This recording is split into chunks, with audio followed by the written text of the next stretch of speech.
Amelia resserra son foulard usé autour de son cou et sortit son téléphone d'un vieux sac en toile. Un message de l'entreprise de nettoyage apparut avec un point d'exclamation rouge. Client VIP urgent, demande nettoyage immédiat du Penthouse 49C Empire Heights. Soyez là avant 9h30. Double salaire. Qui est disponible?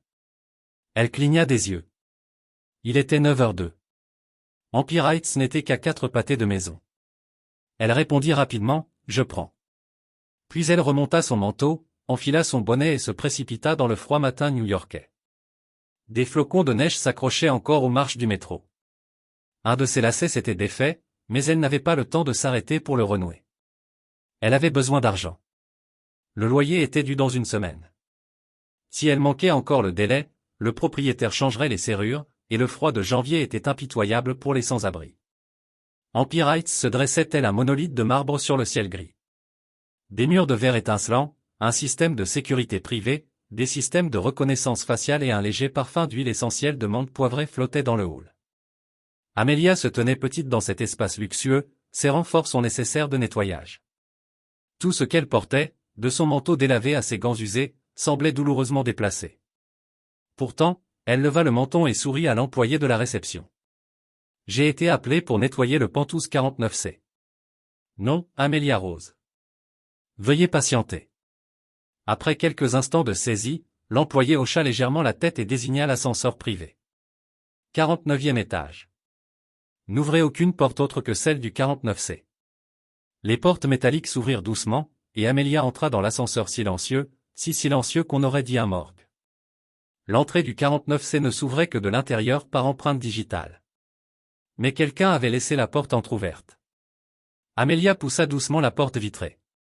Un courant d'air frais effleura son visage, acajou fraîchement poli, léger parfum d'huile essentielle de lavande.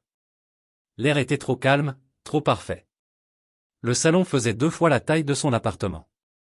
Le plafond s'élevait à près de 4 mètres. Un immense tableau abstrait était accroché au mur du fond, des traits de pinceau cramoisis s'étalant sur une toile d'un noir de jet. Pas de voix, pas de pas, seulement un son, très faible, mais suffisant pour lui glacer le sang, un cri. Amelia suivit attentivement le son, de légers sanglots, puis le silence, puis à nouveau le rythme saccadé des larmes. Elle emprunta un couloir tapissé d'une moquette gris pâle. Toutes les portes étaient fermées. Au bout, une lourde porte en chêne était déverrouillée. Son cœur battait fort lorsqu'elle posa la main sur la poignée. Elle savait qu'elle ne devait pas l'ouvrir sans permission, mais les pleurs, impossible de les ignorer. Elle poussa la porte. Une chambre, grande, sombre, étrangement immaculée. Le lit king size était intact. Les rideaux occultants étaient hermétiquement fermés, et dans le coin, près de l'armoire encastrée, se trouvait la source du bruit. Elle s'accroupit. La lumière du couloir projetait une faible lueur sur le sol.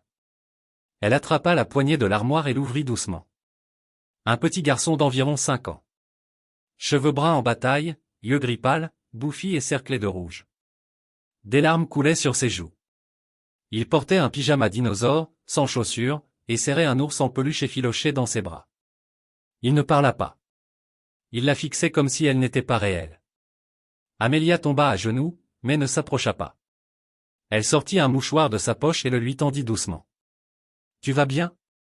Tu es blessé ?» Sa voix était douce, douce comme du coton. Pas le ton qu'elle employait pour les clients. C'était celui qu'elle avait utilisé pour elle-même, enfant. Le garçon secoua la tête. Ses lèvres tremblèrent. Un sanglot étouffé s'échappa. Amelia resta immobile, tendant le mouchoir. « Je n'entrerai pas, mais je suis là. Si tu veux essuyer tes larmes, tu peux. » Silence. Puis le garçon tendit la main et prit le mouchoir. Ce simple geste lui serra le cœur. Elle se revit des années plus tôt, recroquevillée dans un coin du dortoir, pleurant seule le jour de son anniversaire, sans que personne ne vienne la chercher. Elle essuya doucement les larmes du garçon, lentement et prudemment. « Je m'appelle Amelia.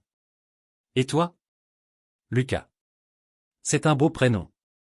Tu veux sortir ? Je sais faire du lait de cacao. » Lucas hésita, puis hocha la tête. Il se jeta dans ses bras, ses petites mains serrées autour de son cou. « Maman. » Ces mots frappèrent Amelia comme un éclair. Elle se figea, mais ne la lâcha pas. Elle le serra simplement plus fort et murmura, « Tout va bien. Je suis là. » Elle n'avait aucune idée du temps qu'ils restèrent ainsi. Ça aurait pu être quelques secondes. Ça aurait pu être une éternité, jusqu'à ce qu'une voix glaciale et profonde résonne dans l'embrasure de la porte. « Qu'est-ce que tu fais avec mon fils ?» Amelia se retourna brusquement. Un homme se tenait là, grand, droit, les cheveux noirs soigneusement coupés, un costume gris impeccable, un visage ciselé et indéchiffrable, le regard perçant comme l'acier. « Je suis désolé. J'ai entendu des pleurs. » La porte était ouverte. « Vous êtes du service de nettoyage ? » Oui. Et vous pensiez que votre travail consistait à fouiller les chambres privées et à serrer mon enfant dans vos bras ? Amelia se tenait debout, tenant toujours Lucas dans ses bras. Je n'ai rien fouillé, mais votre fils, ce petit garçon, avait peur. Un enfant ne devrait pas pleurer dans un placard. L'homme regarda le garçon. Lucas s'accrochait toujours fermement au manteau d'Amelia, le visage enfoui dans son épaule, silencieux. Il resserra sa prise sur sa mallette, les scrutant du regard comme s'il s'agissait d'un bug système nécessitant une correction. « Je suis Ethan Hawke, et voici mon fils. Vous pouvez partir maintenant. » Amelia déposa doucement Lucas sur le lit, s'accroupissant à sa hauteur. « Je dois finir mon travail maintenant, Lucas, mais tu es fort, d'accord ?» Lucas se mordit la lèvre et hocha la tête, les yeux pleins de larmes. Amelia se redressa et regarda Ethan dans les yeux une dernière fois. « Si vous tenez vraiment à votre fils, demandez-lui pourquoi il se cachait dans ce placard. » Sans attendre de réponse, elle se retourna et sortit. La porte se referma doucement derrière elle. Aucun bruit, mais quelque chose en Amelia craqua. Ce qu'elle ignorait, c'est que derrière cette porte, Ethan Hawke n'avait pas bougé. Sa main s'était desserrée sur la sangle de sa mallette. Et Lucas, après des mois de silence, parla enfin. « Elle ressemble plus à une mère qu'à ma vraie mère. Vous regardez Histoire d'âme, où chaque histoire murmure de l'amour, de la guérison et de l'espoir. Dites-nous de quelle ville vous regardez. N'oubliez pas de vous abonner et de faire partie de notre aventure. » Maintenant, restez avec nous. L'histoire ne fait que commencer. Ethan Hawke n'avait jamais été du genre à s'adoucir facilement. Il dirigeait un empire immobilier, supervisait des centaines d'employés et signait des contrats de plusieurs millions de dollars. Avec un emploi du temps chargé 6 mois à l'avance, chaque minute de sa vie se calculait en dollars, sans compter les perturbations, et surtout pas pour une femme de ménage qui avait outrepassé ses fonctions. Dès qu'Amelia quitta le Pantouse ce matin-là, Ethan appela la société de gestion. La jeune femme, nommée Amelia Rose, résilia définitivement son contrat. Sa voix était ferme, froide comme l'acier. Aucune hésitation. Mais ce qu'il ne pouvait oublier, c'était l'image de son fils Lucas, le visage contre l'épaule de cette fille, murmurant « Maman » d'une voix tremblante qu'Ethan n'avait pas entendue depuis plus de 2 ans. Ce soir-là, Lucas refusa de sortir de sa chambre. Ethan entr'ouvrit la porte et vit son fils recroquevillé dans l'armoire, comme ce matin-là. Comme tant d'autres fois, la silhouette frêle du garçon projetait une longue ombre sur le sol froid. L'ours en peluche effiloché était toujours serré dans ses bras. Ethan resta silencieux. C'était un homme capable de faire trembler tout le marché immobilier du sud-est d'une simple annonce. Pourtant, devant ce petit enfant, il ne put se résoudre à dire un mot. Il leva la main pour frapper à la porte du placard, puis la laissa retomber.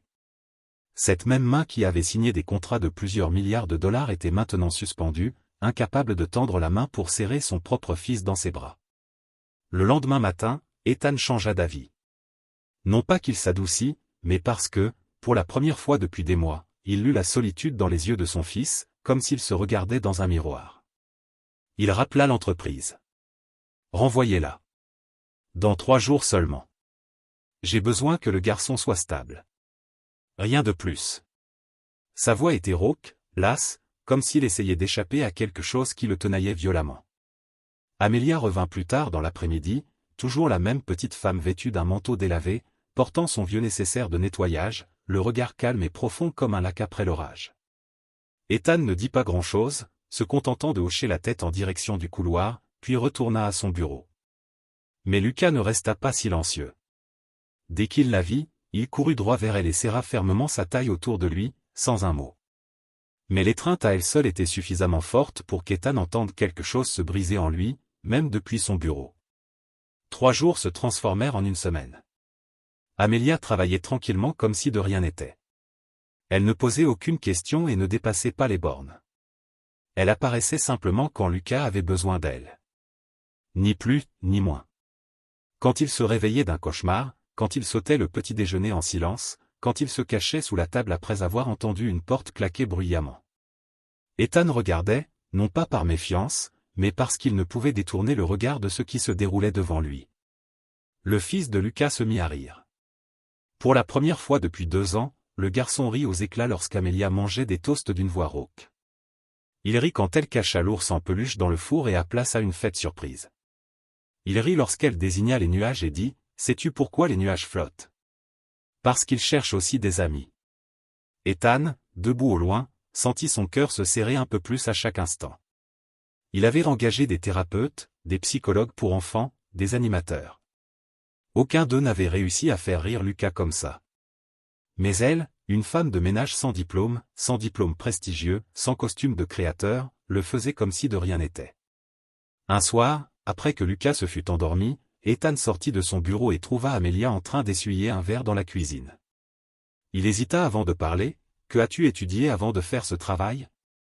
Amelia leva les yeux, légèrement surprise, mais pas troublée. Elle posa son verre et répondit d'une voix douce comme le vent, « Éducation de la petite enfance. Je rêvais de devenir institutrice en maternelle. Avant, ma mère d'accueil souffrait d'une maladie rénale. J'ai abandonné mes études pour travailler et j'ai contribué à financer son traitement. Elle est décédée et je n'y suis pas retourné depuis. » Elle l'a dit sans baisser la tête, sans honte. Comme si la vie avait forgé en elle une forme de courage, celle que l'on ne trouve que chez ceux qui ont suffisamment perdu pour cesser de demander pitié. Ethan resta silencieux. Il la regarda comme quelqu'un fixant une porte qu'il a eu trop peur d'ouvrir. « Tu es très doué avec les enfants. Je n'ai pas l'intention d'être mère pour qui que ce soit. » Elle sourit faiblement, mais il y avait quelque chose de profond et de sombre dans ses yeux. J'étais juste une enfant qui pleurait et personne ne venait. Les mots l'ont frappé comme un coup de poing en pleine poitrine. Pas seulement les mots, mais le regard dans ses yeux quand elle les a prononcés. Ce n'était pas le regard d'une femme de 25 ans. C'était le regard d'un enfant qui avait un jour attendu près d'une fenêtre brisée quelqu'un qui n'est jamais venu. Et Ethan, peu importe qui il était, ne pouvait pas. Il fallait voir à quel point elle et Lucas se ressemblaient. Le lendemain, Ethan n'alla pas travailler. Il annula une réunion importante, ce qui choqua suffisamment son assistante pour lui demander 3 fois si elle avait bien entendu. Il ne s'expliqua pas. Il voulait juste rester à la maison, regarder Lucas jouer, voir ce qu'Amelia faisait pour faire rire un petit garçon blessé comme s'il n'avait jamais été abandonné. Et quand il vit Lucas assis sur ses genoux sur le canapé, en train de colorier une mère poisson et son bébé, il réalisa que quelque chose au fond de lui venait de se dégeler. « Ethan, as-tu déjà eu peur de trop t'attacher à quelqu'un ?» Amelia leva les yeux vers lui, toujours dans les bras du garçon endormi. « Avant, je l'avais, mais maintenant, j'ai encore plus peur de ne pas être utile. J'ai besoin de toi. » La voix d'Ethan était à peine audible, comme s'il ne pouvait s'empêcher de sortir. « Non pas parce qu'il me manque une femme de ménage, mais parce que Lucas a besoin de toi, et que je ne sais plus aimer. » La pièce se tut complètement. Puis Amelia répondit sans se détourner. « Alors ne. Commencez par aimer, commencez par rester. » Ethan détestait ne pas savoir. Il dirigeait une entreprise multimillionnaire, contrôlait chaque variable, chaque risque. Pour lui, tout ce qui n'était pas clair était une menace. Qu'il s'agisse d'une clause vague dans un contrat, d'une demi-vérité dans une conversation, ou d'une femme entrée dans la vie de son fils de la manière la plus inattendue qui soit. Amelia Rose, ce nom n'apparaissait dans aucune base de données qu'il connaissait. Pas de profil sur les réseaux sociaux, pas de diplôme universitaire, pas d'article de presse, pas de scandale, pas de biographie remarquable, juste une série d'emplois ponctuels et dispersés. Employé de supermarché, babysitter à temps partiel, aide cuisinière et femme de ménage. Ethan était assis dans son bureau, les yeux rivés sur le rapport que son assistante venait de lui envoyer. Amelia Rose, née en 1998, jeune orpheline, élevée à Bree Hill, dans le New Jersey, a étudié l'éducation de la petite enfance dans un collège communautaire à 19 ans, a abandonné ses études en 2e année. Sa mère d'accueil est décédée d'une insuffisance rénale, sans argent pour retourner à l'école, et travaille depuis. Pas de casier judiciaire, pas de dette de crédit, pas d'assurance, pas de mariage. Personne ne sait vraiment qui elle est. Un CV si propre qu'il en était presque invisible. Pas de bruit, pas d'exigence. Et étrangement, cela mit Ethan mal à l'aise. Ce matin-là, en sortant de sa chambre, la première chose qu'il entendit ne fut pas les pas du personnel ni la sonnerie de son téléphone. C'était le rire de Lucas. Il suivit ce rire jusqu'au salon et trouva son fils assis en tailleur par terre, la bouche couverte de miettes de biscuits. Amelia était assise en face de lui essuyant délicatement le visage avec une lingette humide, riant en racontant une histoire ridicule à propos d'un chat nommé Professeur Moustache, qui donnait des leçons aux pigeons. Lucas ricana, les yeux pétillants comme un bonbon fraîchement déballé. Ethan resta silencieux sur le seuil, frappé par quelque chose qu'il n'avait pas ressenti depuis longtemps. La paix. Quand le rire de son fils avait-il cessé d'être fragile, comme s'il pouvait s'évanouir à tout moment? Quand une matinée tranquille était-elle devenue ce qu'il espérait? Au petit déjeuner, tandis qu'Amelia versait du lait dans la tasse de Lucas, Ethan parla sans réfléchir. « Pourquoi crois-tu que le garçon t'ait choisi ?» Amelia leva les yeux, sans surprise, presque comme si elle attendait cette question. Elle sourit, pas d'un sourire poli et forcé, mais sincère. « Peut-être parce que je n'ai pas peur des larmes d'un enfant. » Elle marqua une pause, son regard croisant le sien. J'y survivais. Ethan se figea, non pas à cause de ses paroles, mais à cause de la vérité qui se cachait derrière, brute et inexprimée. Sa poitrine se serra comme si quelqu'un avait appuyé sur un endroit qu'il croyait pétrifié depuis longtemps. Ce jour-là, Ethan n'alla pas travailler. Il emmena Lucas à l'école pour la première fois depuis près d'1 an. Le garçon ne résista pas, ne pleura pas. Il se retourna simplement et salua Amelia 3 fois avant de franchir le portail. Elle se tenait à côté d'Ethan, le regard chaleureux et posé. « Il ne m'a jamais salué comme ça », murmura Ethan. Peut-être parce qu'avant, il n'était pas sûr que quelqu'un serait encore là lorsqu'il se retournerait. Ce soir-là, dans la cuisine silencieuse, Amelia faisait la vaisselle quand Ethan y entra. Ils restèrent silencieux pendant quelques minutes, seulement le bruit de l'eau et des assiettes qui s'entrechoquaient. Puis il demanda, « As-tu parfois peur de vivre comme ça, sans que personne ne se souvienne de ton nom ?» Amelia posa l'assiette, s'essuya les mains et s'appuya légèrement contre le comptoir. « Ce n'est pas grave si personne ne se souvient de mon nom. Tant que je me souviens des gens que j'ai aidés, d'un sourire, d'un câlin, d'un enfant qui arrête de pleurer pour moi, ça suffit pour avoir l'impression d'exister. » Ethan se détourna, l'empêchant de voir ses yeux, ceux de quelqu'un qui venait de réaliser qu'exister et vivre étaient 2 choses bien distinctes. Plus tard dans la nuit, Lucas dormit profondément, serrant son ours en peluche contre lui, murmurant dans son sommeil, « Mademoiselle Léa est une princesse. » Ethan se tenait devant la porte, à l'écouter, immobile.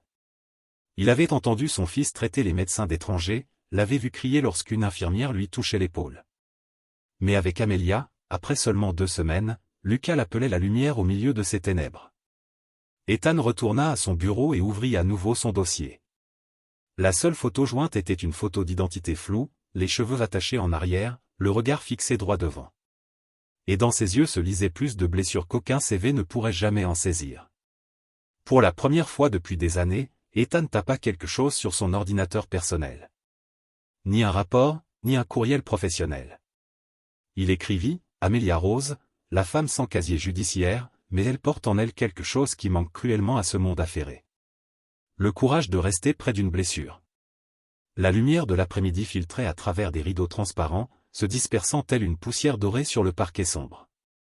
Dans la pièce silencieuse, Lucas était assis seul, un crayon de couleur à la main, les yeux rivés sur une feuille blanche.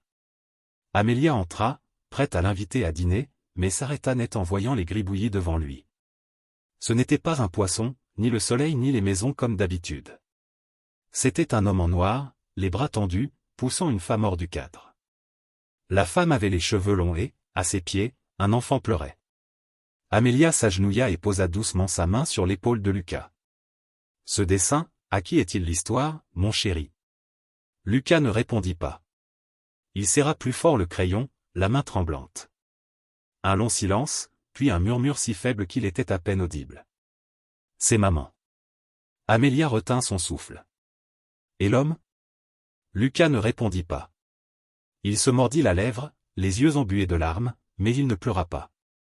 Il murmura seulement, comme s'il avait peur de l'entendre lui-même. Je ne me souviens pas du visage, mais je me souviens de la sensation. Ce soir-là, Amelia se tenait près de l'évier en train de faire la vaisselle, mais son esprit revenait sans cesse au dessin. Un poids pesait sur sa poitrine. Un enfant ne pourrait pas dessiner une peur qu'il n'a ni vue ni vécue. Quand Ethan revint, elle attendit que Lucas s'endorme pour trouver le courage de parler. Avez-vous déjà pensé que la disparition de Victoria n'était pas seulement son départ?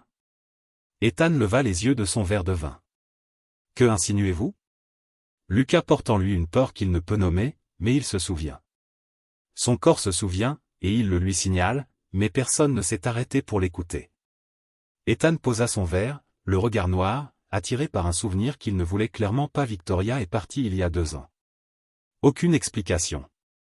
Elle n'a rien laissé derrière elle, à part une courte lettre et mon fils. Et tu crois que c'est toute l'histoire? Je crois ce que j'ai vu.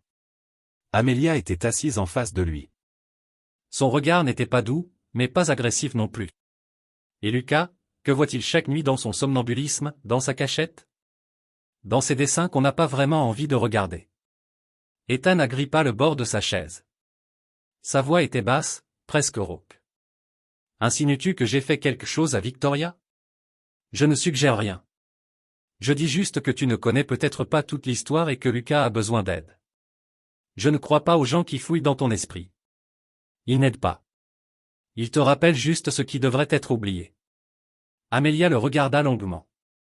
Puis elle répondit, non pas pour discuter, mais simplement pour dire la vérité. Les blessures qui ne sont pas rouvertes ne guérissent pas. Elles s'enveniment. Et un jour, elles éclatent. Ethan ne répondit pas. Il se détourna, comme il le faisait souvent lorsque les conversations lui échappaient. Mais cette nuit-là, il ne dormit pas. Il resta éveillé dans le noir, les yeux fixés au plafond, hanté par ce dessin, chaque ligne tremblante, chaque ombre qui la repoussait de son monde d'enfant. Le lendemain matin, Amelia ne vit pas Ethan dans la cuisine comme d'habitude. Elle allait demander quand Lucas la tira par la main. Papa ne travaille pas aujourd'hui. Oh, alors où est-il? Il cherche quelque chose dans la chambre de maman. Amelia fronça les sourcils. Doucement, elle se dirigea vers la pièce toujours fermée à clé, la chambre de Victoria. Ethan était à l'intérieur, entouré de papiers, de photos de mariage, de vieilles lettres.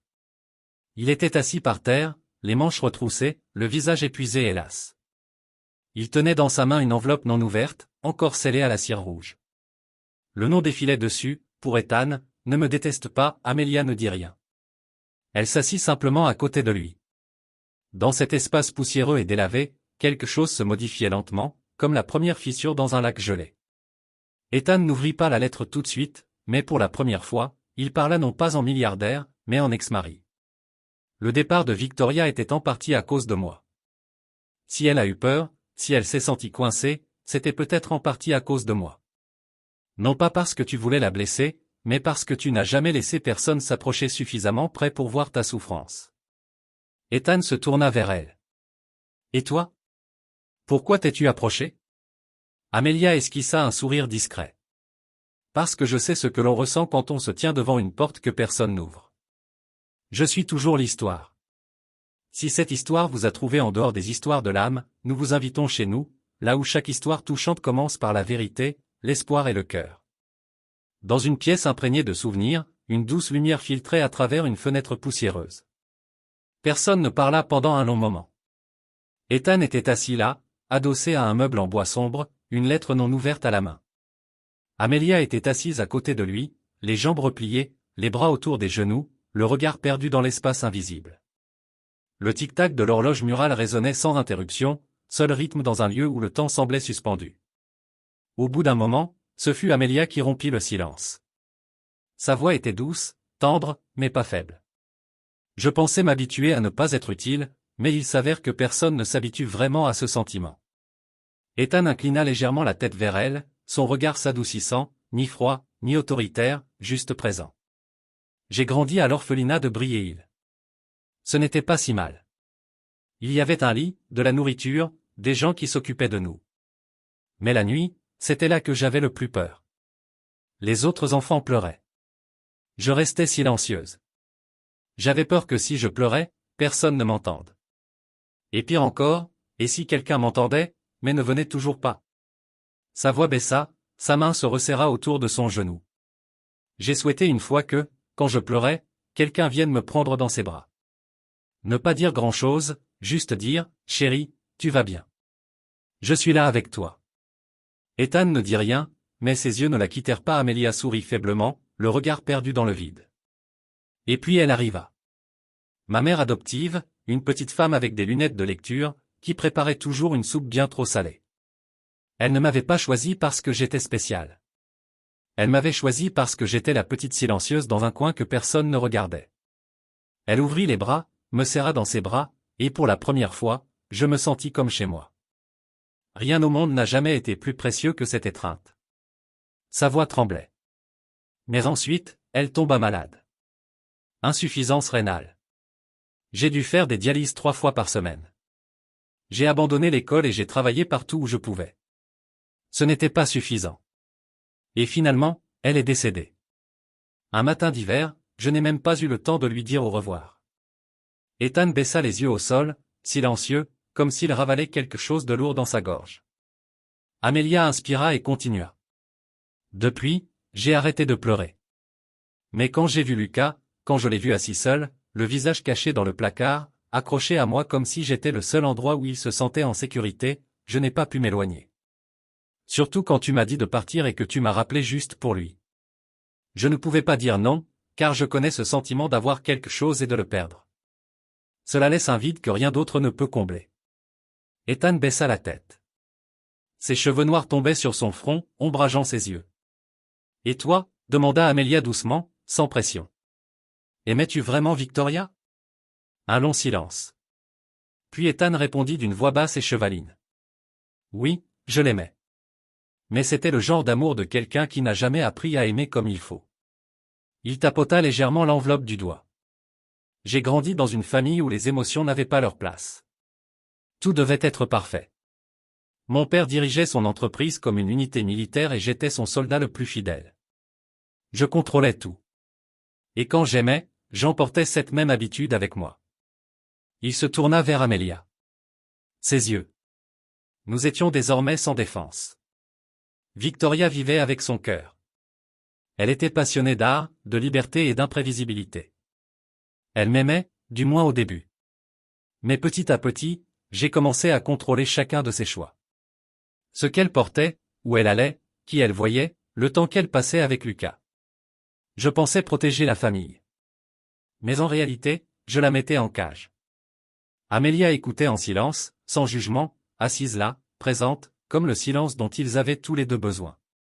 Puis elle est partie. Ethan a continué, je me suis réveillé un matin d'automne et Victoria avait disparu. Pas de valise, pas de larmes. Pas un bruit, juste une lettre et notre fils de 3 ans endormi sur le lit. Il avait la tête penchée en arrière, les yeux au plafond, comme pour se cacher de quelque chose en lui-même. Les 3 premiers mois, je ne savais pas quoi faire de Lucas. J'ai engagé des nounous, des thérapeutes, et même des spécialistes du comportement infantile. Mais plus j'essayais, plus il se renfermait. Il ne parlait plus, ne mangeait plus, ne regardait personne dans les yeux. Et j'étais vide. J'aurais pu conclure un contrat de 80 millions de dollars au cours d'un déjeuner, mais je n'arrivais pas à faire dire à mon fils, je vais bien. Sa voix se brisa sur ces 2 derniers mots, une petite fissure dans un mur construit au fil d'une vie. Amelia posa doucement sa main sur le sol près de ses doigts, mais ne le toucha pas. Ethan baissa la tête et laissa échapper un rire discret et autodérision. Et alors, tu es arrivé. Il leva les yeux, la regardant droit dans les yeux pour la première fois, sans recul, sans armure. Et en quelques jours, Lucas riait, prononçait des noms, dessinait, prenait quelqu'un dans ses bras sans trembler. Tu as fait ce que le monde des salariés ne pouvait pas faire. Tu es venu sans rien demander. Ni contrat, ni exigence. Tu es simplement resté. Leurs regards se sont croisés. Ni fougueux, ni dramatique, mais discret, comme la dernière note d'une symphonie jouée après un orage. Amelia sourit doucement. Peut-être avais-je autant besoin de rester que Lucas. La brise du soir soufflait par la fenêtre entrebâillée. Le rideau se leva et, à cet instant, aucun mot ne fut prononcé, mais tous deux savaient que quelque chose avait changé à jamais. Pas un amour précipité, pas une promesse grandiose, mais la sensation, pour la première fois de leur vie, de quelqu'un assis à leur côté et qui ne les quittait pas. Et parfois, cela suffit. La fin de l'hiver new-yorkais enveloppait tout d'une fine couche de brume, froide et humide. Ce matin-là, Amelia essuyait soigneusement le rebord de la fenêtre lorsqu'elle entendit un halètement aigu et interrompu venant de la chambre. Lucas, accourut elle. Le garçon était recroquevillé sous les couvertures, le visage rouge, la sueur perlant sur son front, les lèvres sèches, le corps brûlant. Ethan avait une réunion importante à Boston ce jour-là. Amelia attrapa une serviette fraîche pour s'essuyer le front, fouilla l'appartement à la recherche d'un thermomètre, d'un médicament contre la fièvre et de compresses froides. Lorsqu'elle vit le chiffre 39,7 degrés Celsius, son cœur se serra. Le garçon marmonna quelque chose d'incompréhensible dans son sommeil, mais le dernier mot qu'elle entendit fut « Maman, ne pars pas ». Amelia ne dormit pas de la nuit. Elle était assise au bord du lit, une main posée sur le front du garçon, murmurant des contes de fées. Pas sur des princesses ou des chevaliers, mais sur un petit moineau vivant seul sur un toit. Chaque jour, le moineau chantait une chanson, que personne n'entendait jamais. Jusqu'à ce qu'un jour de pluie, un chaton perdu vienne chercher refuge. Le moineau abandonna son nid, et même sa voix, juste pour que le chaton puisse dormir paisiblement. Lucas ne dit pas un mot, mais sa petite main s'accrocha doucement à son doigt toute la nuit. Ethan rentra vers 4 heures du matin. Son vol avait été retardé à cause de la neige.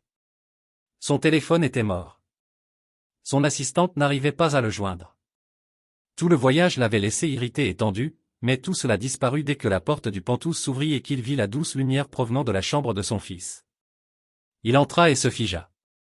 Amelia était assise près du lit, légèrement penchée en avant, la tête appuyée contre l'oreiller, toujours vêtue de son manteau. Lucas était blotti dans ses bras, le visage apaisé, les joues roses, le souffle court, sa petite main serrant son doigt comme une bouée de sauvetage. La pièce était silencieuse, enveloppée d'une douce chaleur. Et Ethan, qui avait toujours perçu le silence comme une menace, se rendit soudain compte que, pour la première fois, il avait envie de rester. Il ne les réveilla pas. Il sortit simplement son téléphone et prit une photo à l'instant précis où il le savait. Il aurait besoin de se rappeler que c'était vraiment arrivé. Le lendemain matin, Amelia fut réveillée par une odeur de café qui s'échappait de la cuisine. Un phénomène étrange, car c'était toujours elle qui le préparait avant qu'Ethan ne se lève. Elle sortit, les cheveux légèrement ébouriffés, son manteau amplement drapé sur l'épaule. Ethan se tenait près de la machine à expresso, les manches de chemise retroussées, tenant 2 gobelets en carton. Lorsqu'il la vit, il lui en tendit un pour lui dire bonjour en silence. « Merci pour hier soir », dit-il à voix basse. Amelia prit la tasse, ses doigts effleurant les siens brièvement, mais suffisamment pour remarquer le contraste. Sa main était froide, la sienne chaude. « Lucas va bien maintenant. » « Probablement juste une fièvre saisonnière », répondit-elle en essayant de garder un ton égal. Ethan ne répondit pas tout de suite. Il la regarda comme il l'avait fait tant de fois auparavant. Mais cette fois, son regard semblait chercher quelque chose en elle, quelque chose qu'il avait longtemps cru perdu. « Tu sais », commença-t-il, puis il marqua une pause, prit une inspiration. « Tu m'as fait ressentir quelque chose que j'avais oublié depuis longtemps. » Amelia pencha la tête. « Qu'est-ce que c'est ?» La tranquillité d'esprit. Juste 2 mots. Mais pour Ethan Hawke, un homme qui avait signé des centaines de contrats d'assurance, engagé des gardes du corps, même pour son balcon privé, rédigé un testament à 27 ans, la tranquillité d'esprit était quelque chose qui ne s'achète pas. Ils étaient assis ensemble en silence, chacun tenant une tasse de café comme si ce petit matin n'était pas entre 2 inconnus, mais 2 morceaux brisés essayant silencieusement de trouver leur place. Lucas se réveilla, les cheveux en bataille, et entra dans le salon, serrant son ours en peluche contre lui. Il regarda Ethan, puis Amelia. Puis, sans un mot, il se glissa sur ses genoux, le visage contre sa poitrine comme s'il était chez lui. Ethan sourit faiblement. Et pour la première fois de sa vie, il n'avait pas l'impression d'être à l'extérieur, mais de vouloir vraiment faire partie de ce petit cercle chaleureux. La chaleureuse fête d'anniversaire dans le petit jardin derrière le penthouse était quelque chose qu'Ethan n'aurait jamais imaginé. Pas de réceptionniste, pas de décor tape-à-accent grave-l'œil, pas de lumière luxueuse, juste une longue table en chêne, quelques dizaines de cupcakes qu'Amelia avait préparés elle-même, et Lucas riait joyeusement au milieu de ses camarades. Amelia portait une robe bleu pâle, les cheveux simplement attachés, mais aux yeux d'Ethan, elle était le centre d'où autour duquel tout gravitait. Non pas qu'elle essayait de l'être, mais parce qu'elle savait. Toujours être là, juste assez pour apaiser les gens. Lucas la prit dans ses bras et lui tendit un dessin au crayon de couleur. Mademoiselle Léa, je nous ai dessiné. Tu sais quoi? C'est la première image que je n'ai pas colorée avec des couleurs tristes. Elle a ri. Ethan se tenait à proximité, regardant tranquillement. Et à ce moment-là, il croyait vraiment qu'il était quelque part appelé à la maison. Mais personne ne s'attendait à la tempête qui allait arriver. Une voiture noire s'est arrêtée devant la villa. La porte s'ouvrit. Une femme est sortie, des boucles blondes, une robe blanche serrée et des yeux aussi froids que le vent du début de l'hiver. Victoria, l'ex-femme, la mère qui avait quitté son fils il y a 2 ans. Ethan a gelé. Lucas s'est arrêté sur ses traces. Victoria s'approcha, son regard passant Ethan et atterrissant sur Amelia, s'attardant juste assez longtemps pour refroidir l'air autour d'eux. J'ai entendu que sa voix était légère comme si elle faisait une conversation polie sur le thé. Mon fils a appelé une autre femme maman. Personne n'a répondu. J'avais tort de partir, elle a continué à regarder Lucas, sa voix vacillant. Mais je n'ai jamais eu la chance de revenir. J'étais le seul qu'il avait. Maintenant, il n'a plus besoin de moi. Et je ne peux pas simplement rester. Elle se tourna vers Ethan, levant légèrement le menton. Je suis ici pour ramener mon fils à la maison. Ethan pouvait à peine croire ce qu'il entendait. Victoria, tu as disparu. 2 ans, pas un seul mot. Et maintenant, vous reviendrez et l'exiriez comme, c'est quelque chose que vous avez oublié d'emballer. Je suis sa mère biologique, a déclaré Victoria fermement, bien que ses yeux aient commencé à trembler. Et si tu ne me le donnes pas, je prends une action en justice. Lucas ne pouvait plus le supporter. Il recula, puis se retourna et courut, rampant directement sous la table du jardin, où la nappe pendait comme un cocon. Tout le monde est devenu silencieux. Personne n'a dit un mot. Seul le son de la respiration rapide et tremblante de Lucas est venu de la table. Puis Amelia s'est avancée. Elle n'a pas parlé, n'a pas demandé, n'a pas essayé de se rassurer avec les mots. Elle s'agenouilla simplement et rampa doucement sous la table, sa robe attrapant les jambes de la chaise, ses genoux frottant l'herbe froide, la tête se baissant pour rencontrer Lucas au niveau des yeux. Elle ne l'a pas embrassé, n'a pas essayé de le retirer. Elle a juste tendu sa main, paume ouverte, attendant. Lucas trembla pendant quelques secondes, puis plaça sa petite main dans la sienne, une petite main pâle, mais assez chaude pour fondre par la panique. Ethan se tenait à distance en regardant et une larme est tombée. Pas de sanglots, pas de panne dramatique. Juste une seule larme glissée sur le visage d'un homme qui pensait qu'il était engourdi depuis trop longtemps. Il n'avait pas pleuré lors du divorce. Pas quand Victoria a disparu. Pas quand Lucas est tombé malade des terreurs nocturnes.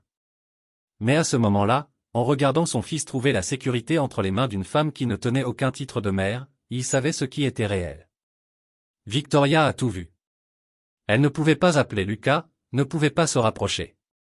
Elle chuchota seulement, Lucas, puis reculait. Personne ne lui a demandé de partir. Elle s'éloigna en silence, tout comme elle avait autrefois disparu de la vie de l'enfant.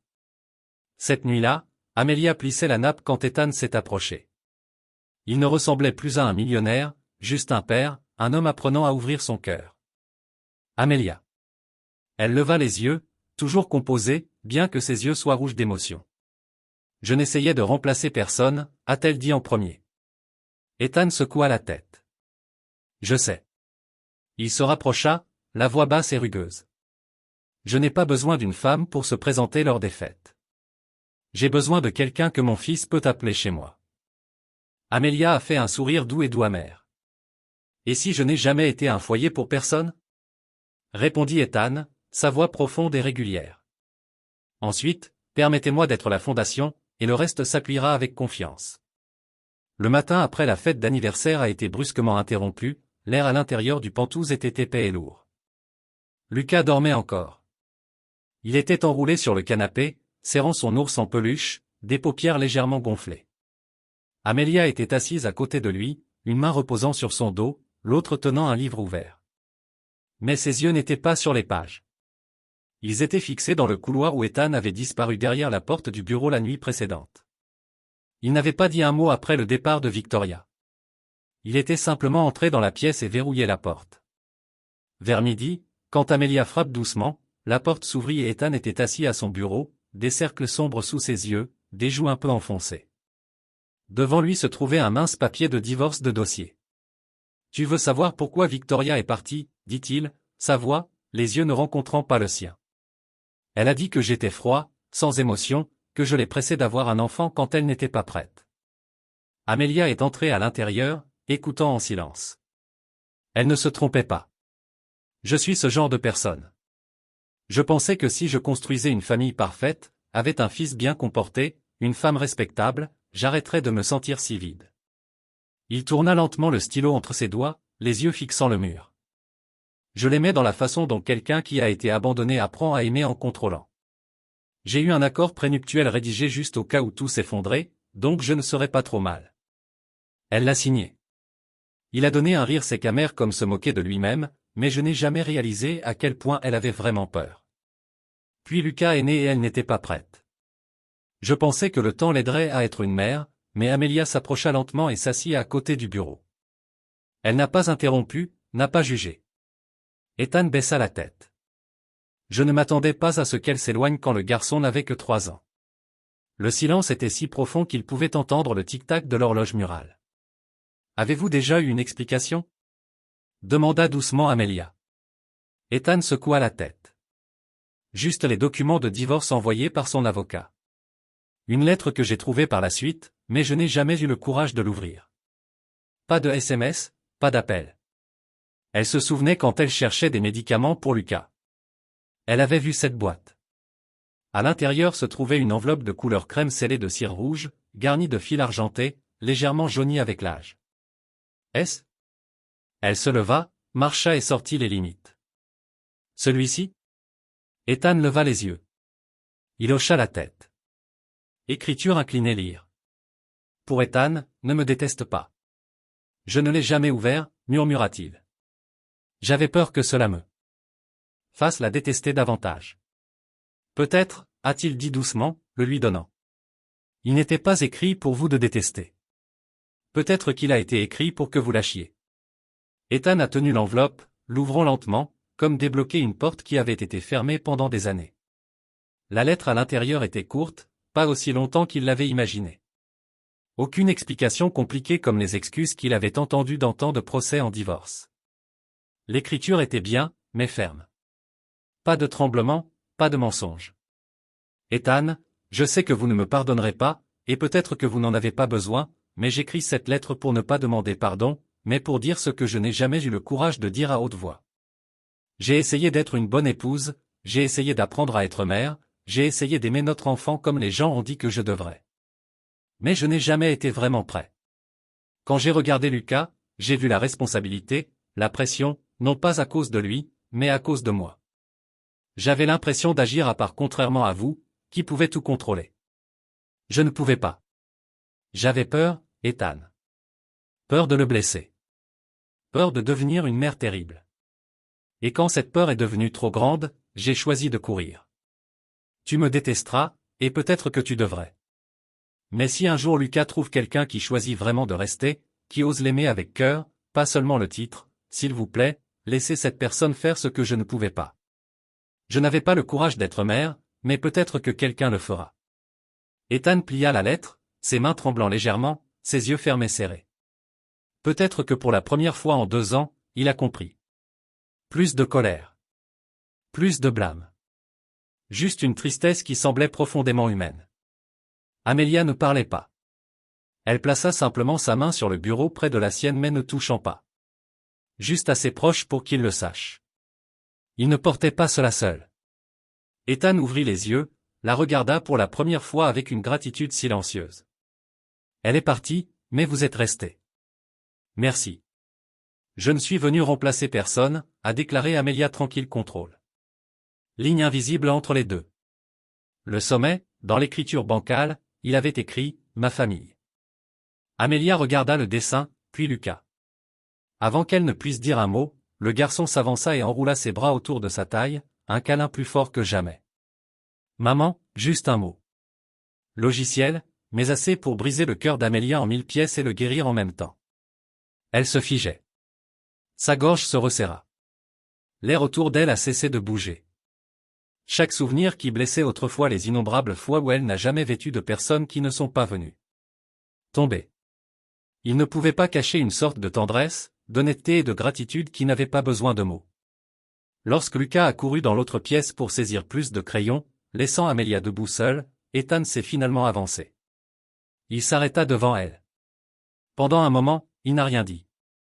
J'avais tort, dit-il enfin, sa voix basse. Plus fier ou gardé, seulement réel. Mauvais de penser que je pouvais construire une famille avec des papiers, une discipline et des horaires. Mauvais de croire l'amour était un luxe et avoir peur. Amelia n'a pas levé les yeux. Elle combattait toujours ses larmes, mais sa voix était douce. Vous n'êtes pas le seul à avoir peur. Ethan tendit doucement la main et lui prit la main pour la première fois. Il a été lui pour l'initier. Mais si vous le souhaitez, nous pouvons peut-être tout réécrire. Amelia baissa les yeux sur sa main. La main d'un homme qui s'accrochait une fois à tout trop étroitement, sa richesse, sa puissance, sa douleur et maintenant l'ouverture, ne demandant qu'une chance d'être proche. Elle secoua légèrement la tête, pour ne pas dire non. Je ne pense pas que je le mérite. Ethan a commencé à parler, mais c'est Lucas qui appelle de la salle qui a parlé pour lui avec la voix d'un garçon de 5 ans dont le cœur avait appris à choisir. Je n'ai pas choisi ma mère par sang. Je l'ai choisie avec mon cœur. Cette phrase était comme une bénédiction. Amelia a fondu en larmes, mais cette fois, elle ne les cache pas. Ethan s'est avancé et l'a tirée dans un câlin. Pas serré, pas précipité, juste un câlin, comme s'il avait attendu toute sa vie pour se reposer en un clin d'œil qui n'était pas le sien. Et puis il se pencha et l'embrassa douce, tendre et vraie. Pas le baiser de la possession, pas un pour remplir la solitude, mais un baiser entre deux personnes qui avaient été brisées et qui se sont maintenant choisies pour se reproduire. Un an n'est pas long, mais il suffit à tout pour changer tellement que même ceux qui le vivent se sentent surpris quand ils regardent en arrière. Amelia n'était plus la fille dans un manteau usé marchant dans des couloirs froids, nettoyant les coins d'un appartement qu'elle ne croyait jamais serait le sien. Maintenant, elle était la directrice d'un petit centre appelé Willow and Dat, un lieu pour les orphelins et les mères célibataires à la recherche d'une nouvelle fondation. Le bâtiment était à seulement 3 étages, peint une crème douce, niché entre 2 rues animées dans le sud de Brooklyn. Il n'y avait pas de signe flashy, pas de slogan bruyant, juste une petite plaque en bois près de la porte. Nous ne demandons pas d'où vous venez, seulement ce dont vous avez besoin aujourd'hui. Et chaque week-end, un garçon de 6 ans aux cheveux bruns ébouriffés, apparaissait à l'entrée avec son sac à dos porté en arrière et un sac de biscuits maison, criant « Maman, je suis là ».